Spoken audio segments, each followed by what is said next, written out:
Kita mulai pelajaran kita hari ini. Silakan tekan tombol like, subscribe,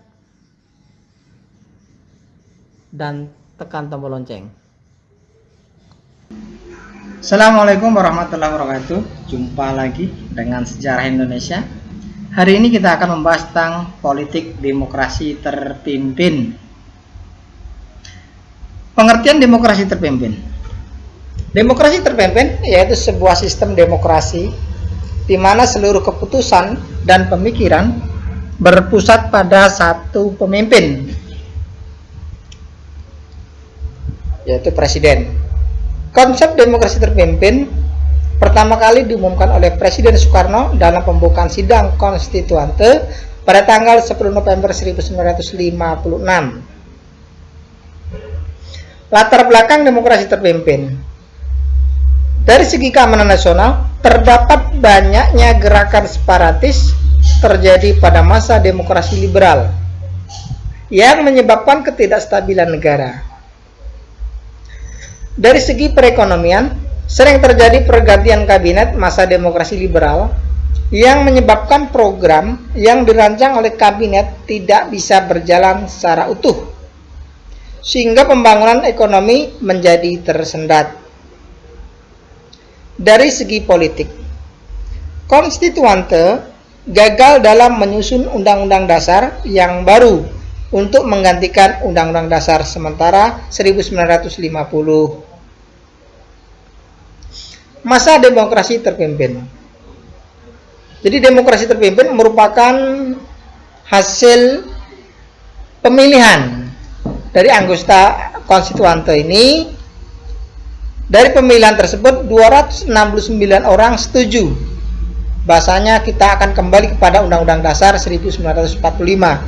Dan ada 119 orang tidak setuju. Kita kembali kepada Undang-Undang Dasar 1945. Demokrasi terpimpin ditandai dengan lahirnya Dekrit Presiden 1959. Gagasan ini diajukan oleh Ketua Partai Nasional Indonesia Suwiryo dan Letnan Jenderal Ahmad Nasution, Abdul Haris Nasution, yang berpangkat sebagai Kasat.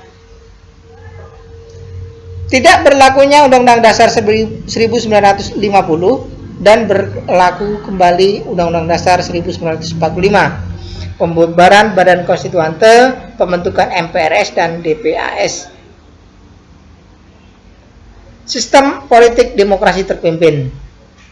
Sistem demokrasi terpimpin adalah suatu sistem pemerintahan yang dipimpin oleh seorang presiden secara mutlak atau otoriter.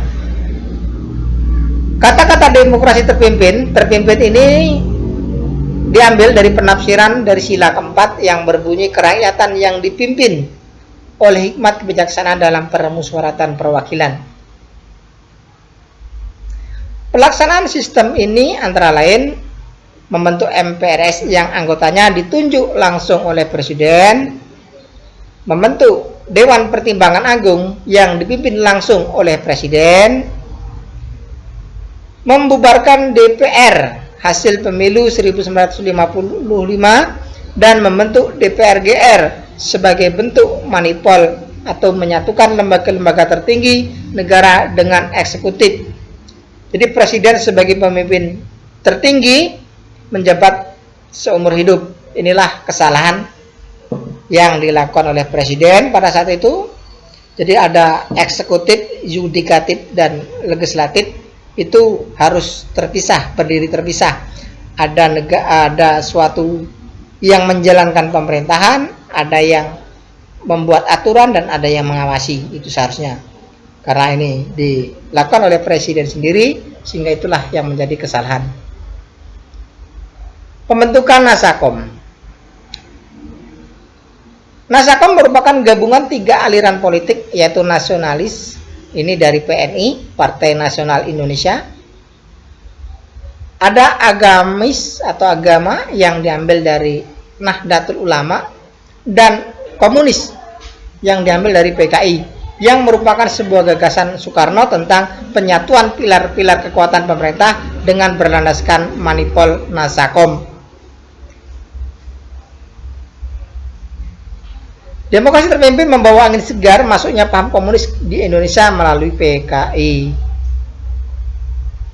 Selain itu juga Indonesia mulai menjalankan politik mercusuar. Jadi dari gerakan non-blok ya ke Nevo Oldevo, politik luar negeri yang diterapkan oleh bangsa Indonesia adalah bebas aktif, artinya tidak memihak dari blok barat maupun blok timur. Namun seiring perkembangan zaman, politik Indonesia khususnya diawali dengan masalah pembebasan Irian Barat yang menimbulkan penafsiran bahwa bangsa-bangsa barat tidak aktif dalam membantu Indonesia, sehingga sejak saat itulah Indonesia mengkondisikan dua kubu kekuatan dunia, yaitu Oldevo, negara-negara kapitalis dan imperialis, dan Nevo, yang berarti negara tertindas. Selain itu juga Indonesia mulai menjalankan politik mercusuar. Nah, ini kita akan bahas tentang politik mercusuar.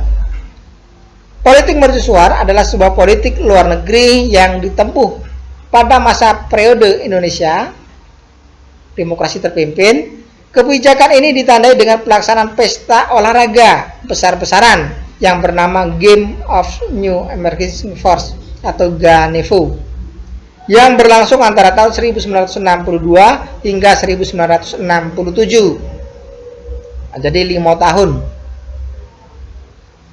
Terus pembangunan Gelora Bung Karno atau GBM yang menjadi ikon bangsa Indonesia pada saat perhelatan akbar olahraga yang didatangkan arsitek langsung dari Rusia.